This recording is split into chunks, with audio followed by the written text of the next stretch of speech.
ఎంత పేస్ట్ అన్నా పెట్టుకోవచ్చు, కానీ రికమెండెడ్ అంటే ఒక పీనట్ సైజ్ ఆఫ్ పేస్ట్ పెట్టుకుని బ్రష్ చేసుకుంటే సరిపోతుంది. ఇది పేస్ట్ పెట్టుకోవడం వల్ల కాదండి, బ్రషింగ్ టెక్నిక్ కరెక్ట్గా బ్రషింగ్ టెక్నిక్ చేయడం వల్ల మనకి పళ్ళు అనేది శుభ్రంగా అవుతుంది.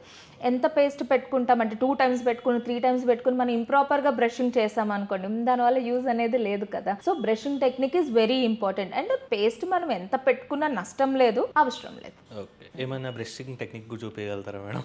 యా, అసలు యూజువల్గా మీరు అనుకోవడంలో బ్రషింగ్ టెక్నిక్ అంటే ఏంటి చెప్పండి. అసలు మీరు ఎలా బ్రష్ చేస్తారు? నార్మల్గా ఒక 5 minutes ఇట్లా ఫాస్ట్గా చేసేస్తాం మేడం.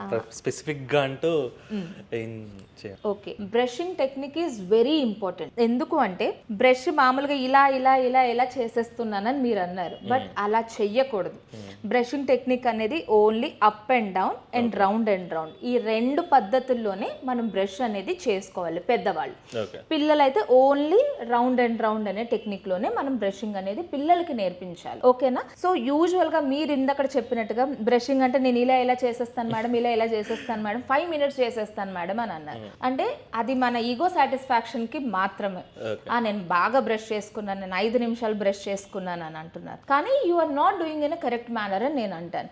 సో బ్రషింగ్ ఎప్పుడు కూడా ఇలా హారిజాంటల్ గా బ్రష్ చేయకూడదు. ఎందుకంటే ఇలా హారిజాంటల్గా బ్రష్ చేసినప్పుడు టూత్ మీద ఎంత ప్రెషర్ పెడుతున్నారు, చిగురు మీద కూడా అంతే ప్రెషర్ పెట్టేస్తారు. అలా పెట్టడం వల్ల ఏమవుతుందంటే ఆ చిగురు అనేది కిందకి జారిపోవడం జరుగుతుంది. జారిపోవడం వల్ల ఏమవుతుందంటే పళ్ళు అనేది సెన్సిటివిటీగా వచ్చేస్తుంది. ఎవరన్నా కూడా ఈ బ్రషింగ్ టెక్నిక్ అనేది కరెక్ట్గా చేయాలి. జస్ట్ మనకి కరెక్ట్గా చేస్తూ 2 minutes బ్రష్ చేసుకున్నా చాలు, అంతకన్నా ఎక్కువ టైం కూడా మన పళ్ళు శుభ్రం చేసుకోవడానికి అవసరం లేదు. సాటిస్ఫాక్షన్ కోసం 5-10 minutes అనుకుంటాం, కానీ పర్ఫెక్ట్ 2 minutes ఇస్ ఎనఫ్ అంటారు.